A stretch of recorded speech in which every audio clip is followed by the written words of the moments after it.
Thank you for sticking around. This is the Postgame show here on the Kings Broadcast Network. My name is Jordan Kiss, now joined by Associate Coach Dwight Lee. A 3-2 overtime loss for the Kings, ninth loss in a row, but positive. You pick up a point for the first time in 8 games, Another similar story that I seem to bring this up every game for the first question. Again, close game into the third period. No score into the third. You go in OT. You kill off a big penalty in OT, but again, just can't find a way to win a hockey game. Yeah, we weren't able to get the job done for sure. But I really like the effort from our group, and there's certainly areas where we could have been better, but I like the way we started the game. I felt like we came out with good energy, and lots of positives there. And I liked our effort, like I said. And I think I've asked this question before, but another good start to the first period, as you mentioned, for this Kings team. You're all over Cranbrook early on. I think they really only had, 2 shifts of strong possession in the offensive zone. Other than that, you're all over Cranbrook. You get an opening goal. I think Carter Lundy, a great shot right off the face-off, and again, it's another 1-0 lead for this Kings team. Yeah, off of a face-off play, and nice shot, and all three of the forwards there on that play. We had a clean win and good shot coming off the wall, and Sandy came in with a bit of a flash screen, and great release from Lundy, and goalie didn't really even see it, and it was good to get off to a good start there. And what does that goal do for Carter's confidence? Because he's a guy, he kind of needs that. He's a young guy, but he needs that confidence boost to get a goal, and I think. For him, it's now finding a way to do it more consistently because we know he has that scoring ability in him. Definitely. Tons of ability there, tons of potential, tons of skill. A younger guy that's, I guess figuring it out in the league, how to be an impact player night in and night out. So every time you get a good result and get on the board, it's going to help his confidence. And we talk about, the need for secondary scoring. He's a guy that can definitely bring that to our team. So, hopefully something that he just, keeps building from that and, helps him build his confidence and follows it up tomorrow. So second period, kind of similar to Saturday, a great start to the second. You're all over them once again. Can't find a way to put the puck in the back of the net. Cranbrook eventually gets a power play. They score off a deflection in front. And again, you guys, I think, had a good shift after that. Then eventually you tie the game right after you killed another penalty and a great pass from nowhere from his own zone to find Owen Thomas open at center down the ice, goes in on a breakaway, shoots and scores it, and it's all of a sudden back to a 2-1 game. Yeah, our penalty kill was pretty solid tonight, and just on that goal,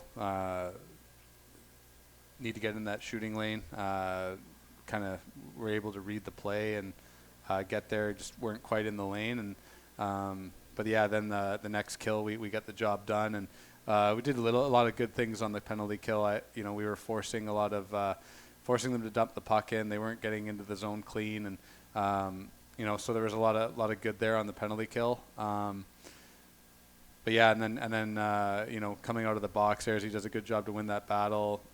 Sprung OT for the breakaway, and you don't get to see number 8, on a breakaway very often. So, but he's got some pretty good finishing ability and some good hands for a bigger guy. And made no mistake. That was a nice shot. Then Bucks eventually tie it 4-on-4, and I think a great effort by Donovan Freese, who scored that goal for going from the neutral zone to the net. But on the other side, I feel like that's a goal against that you can't let happen, because I think you guys kind of made it a little too easy for him to get to the front of the net, it seemed.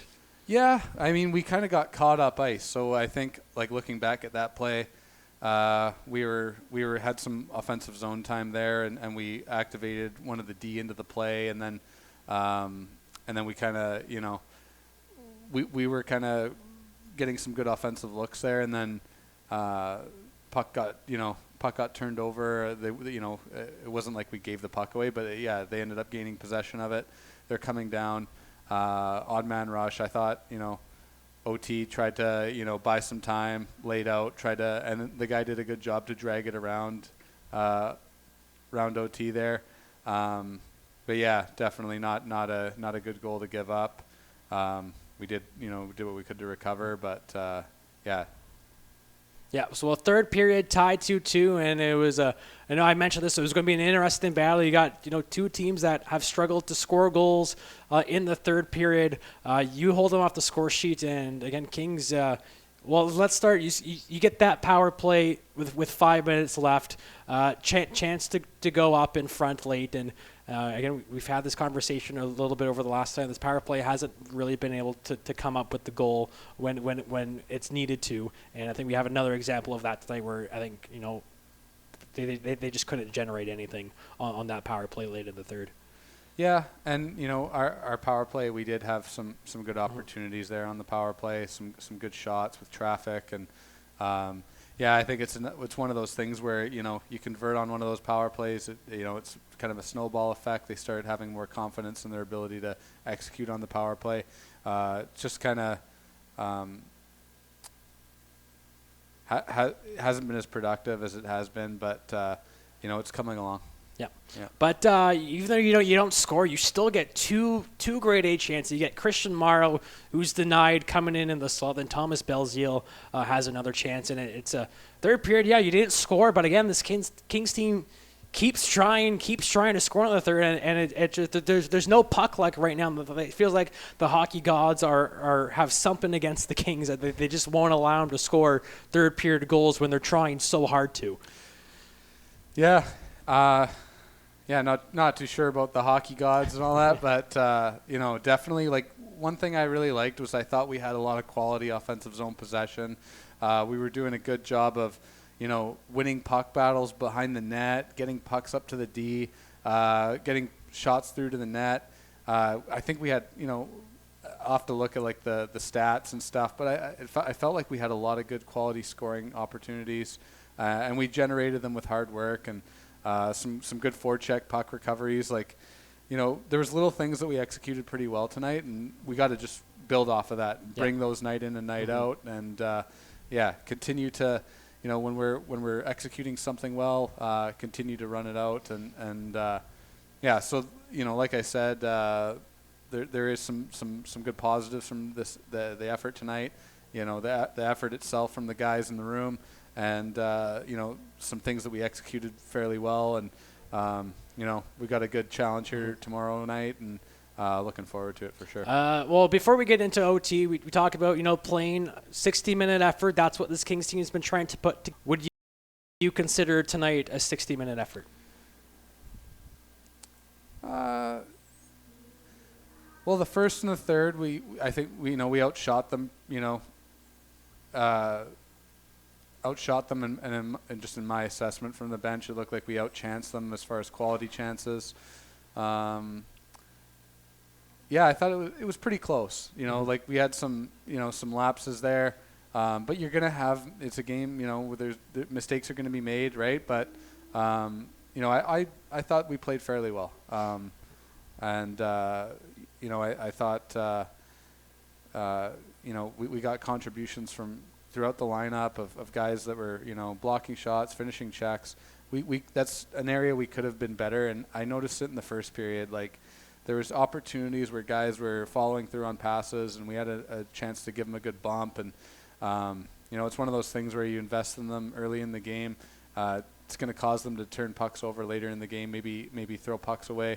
So that's one thing. I think tomorrow, do a good job of finishing our checks. It'll pay dividends later on in the game. I think that's something we can take away on the, an adjustment end from our end. But yeah, I thought it was pretty good effort.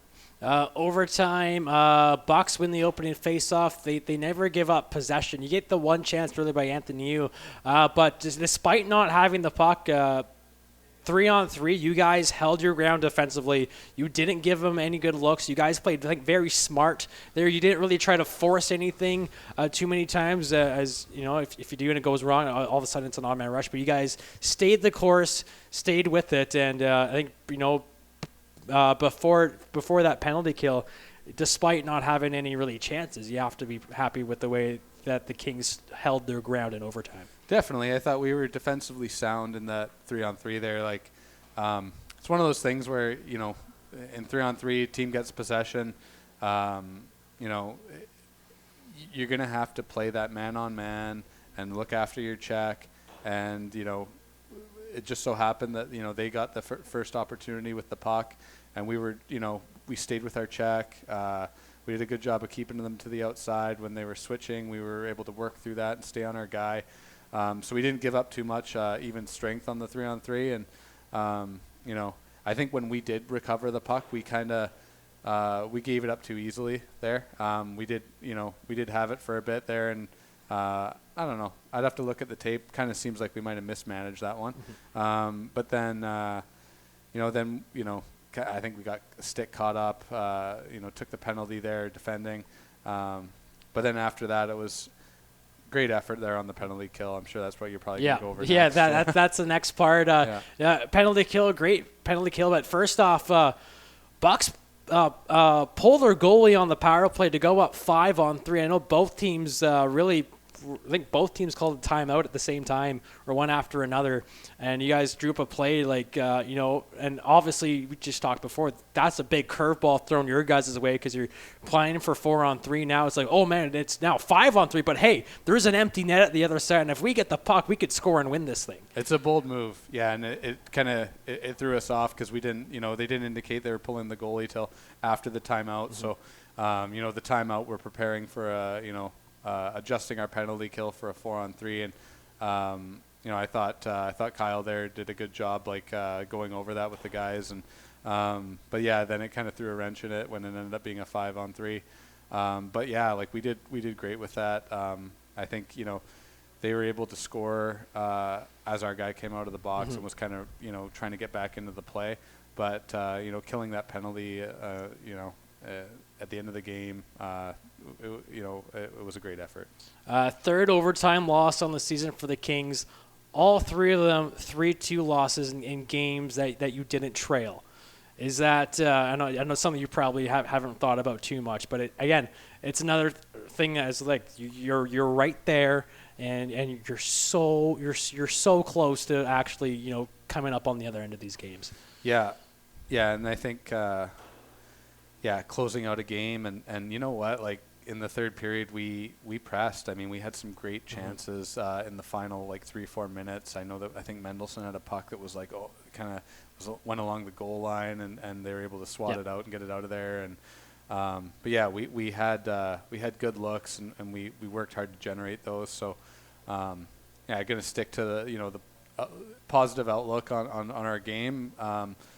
There was a lot of good stuff there, and we got another challenge here tomorrow night, and looking forward to it. Yeah, tomorrow against the Cowichan Valley Capitals, who they got thumped 10-1 tonight in Alberni, and I think this Kings team, they've had their number. It's a huge opportunity. You're 2 points up on them for 8th place in the Coastal Conference. Capitals, they're coming in, it's their third weekend on the road, and they've been all over the province over the last 2 weeks. It feels like, last game for the holiday break, it feels like it's got a big game feel going into it tomorrow. Definitely, and through that whole showcase portion there where we played, I think it was eight games in 16 nights. We've been there. We've kind of grinded that out too. So.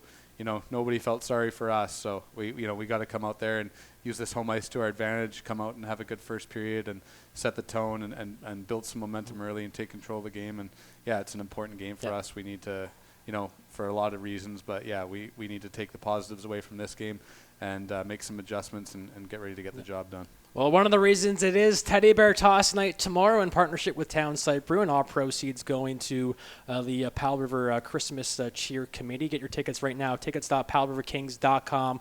Final home game before the holiday break, Kings and Capitals, 7 p.m. puck drop right here from the Hat Parker Arena. Dwight, appreciate your time here post-game. We'll speak again tomorrow. Yeah, thanks for having me.